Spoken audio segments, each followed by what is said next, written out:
Well, I hope everyone's having a great holiday season in this interesting time. Everybody keeps talking about this interesting time that we're in. It's challenging for some, freeing for others, desperate for still others. It is an interesting time, there's no doubt. But in interesting times, gold can be minted in the heart. This virus has turned the world into your monastery, giving you that solitude and that quiet time to really find that inner contentment, really to find that inner bliss. It's a great opportunity. And really life is about finding that perspective that turns every moment into an opportunity, turns every moment into something beautiful. It's that kind of resilience that lies in the mind of the heart, actually. And I'm reading a book that was just given to me yesterday for Christmas, actually, called Radical Love, Teachings from the Islamic Mystical Tradition, the Sufis, that mystical tradition. All of the mystics of all the religions are always eating together around the same table, enjoying the feast of oneness, that feast of love everywhere.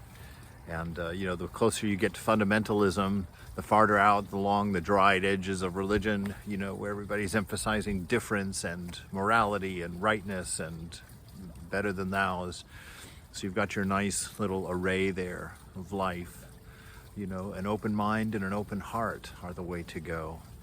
And anything when we start judging and clamping and closing and getting filled with fear and looking out for number one all the time, that's where you run into fundamentalism. It's where you run into bitterness, to pain and loneliness. So fight that aspect in your life. This poem, A Deal with God. Now I always like that because I find the path of mischief is sometimes one of the most enlightening paths to the divine, in the right spirit, of course. And this is one of those poems, A Deal with God. He says, one night, Abul Hasan Karakani was praying to God. He heard a voice from behind. "Oh, Abu, do you want me to tell people everything I know about you so that they will stone you?" Sheikh Karakani answered back to God, "Oh my God, do you want me to tell them everything I know about your loving mercy and forgiveness? Everything I see in your generosity? If I do, no one will ever bother with acts of worship. No one will ever prostrate in prayer again." The voice of God answered, "You say nothing, I'll say nothing." I like those playful approaches to the divine that really, I think, show the playfulness and the mystery and the mischief of this world, the one that we live in. And to know this grace of God, boy, it's covered in every religion, and the mystics they soak it like a rascola, they soak in it like a rascola, let that syrup infiltrate every part of their being. And I was thinking, what is this grace that we're always hearing about? This forgiveness, this, permission, or whatever you want to look at in it. What do you do with it? It's like somebody handing you a piece of firewood and saying, here, this will keep you warm. And if you don't know what to do with it, it's not going to help you out at all. Grace is like that. Grace is meant to be soaked in. It's meant to grow roots in the heart. When you think in terms of grace, which reflects on us in the form of gratitude, of really appreciating the experience, whether it's a good experience or a bad experience, it's an experience.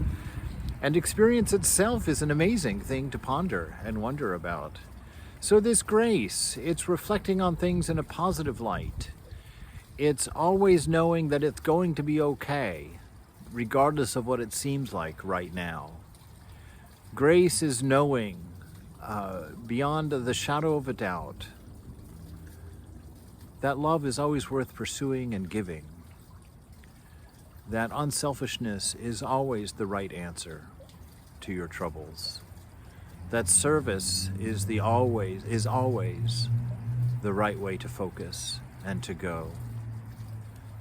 Living a life of grace, full of grace, is taking our eyes off of ourselves, off of our problems, off of our shortcomings, off of our self-hatreds and shames and deceits and lack of everything, and putting it on the hearts of others.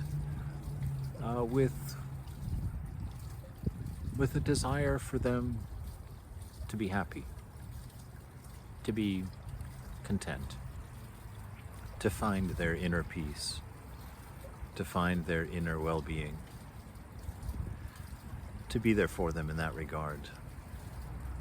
So live that life of grace. It doesn't have to be a life of fear. That comes at the fundamental end of religion, that fear and burning, the unpleasant things, which in the eyes of God, it's just what an undoing of everything that he's tried or she's tried. Love life, love yourself, love each other, and let's move this party along.